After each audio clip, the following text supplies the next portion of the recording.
There is my 25-mile X-Pro Vader. Go over some of the things that have gone wrong so far.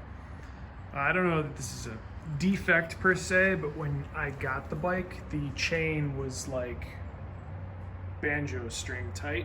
Had to loosen that up. The other thing I would recommend immediately is that you remove the emissions crap. That is a evaporation canister and caused some failure in there. Was not venting air properly and was causing the bike to stall. After about 3 to 4 miles of normal riding, you would just let off the gas, or even while you were on the gas, the bike would stall out completely. And obviously that's no good. When you could pop the gas tank and vent it, it would get the breather in there and the carburetor would start getting fuel again. All good.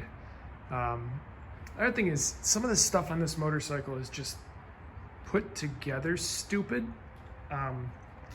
In order to remove the side panel like I have here to get to the hoses and carburetor and everything a lot more easily, there's just dumb stuff. And I only took off one side, mostly so I could remember how to put it back on.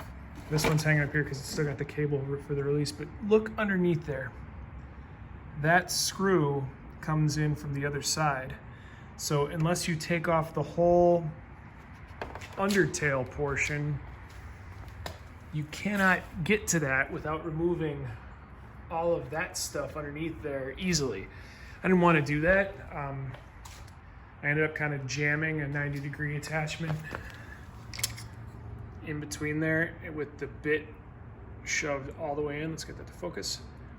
And I'm not going to put it back because there's already 3 other bolts and a couple other screws that keep that thing in place, and I can't imagine that little one plastic screw into plastic is ever going to be what prevents me from causes me to lose a fairing or a piece of plastic rattling or whatever. I'll take the rattle. Otherwise, you get what you pay for. Oh, I have an oil leak before your very eyes.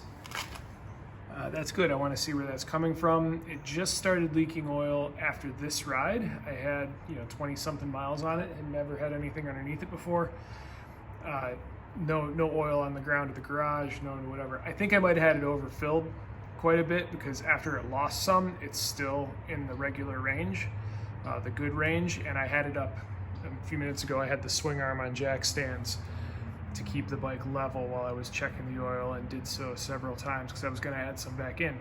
So we'll see where that's leaking from and hopefully figure out how to stop it. All right, have fun everybody.